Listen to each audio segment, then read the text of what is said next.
Hi guys, this is Dr. Buch. I've been doing this a long time, an orthopedic surgeon taking care of multiple things now over the years. And most of the things I do are difficult: shoulders, knees, and hips.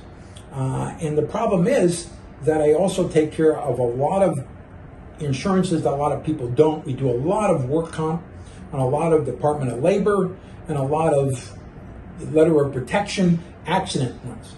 The problem is, by the time you get to me, somebody else either already treated you or it's been delayed for so long that the results can't be as good as it could be if we could have seen us first.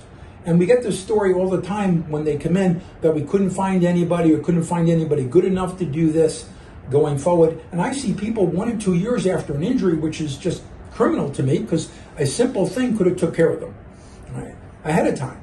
And navigating through all that is very difficult, especially for a lot of offices in this day and age.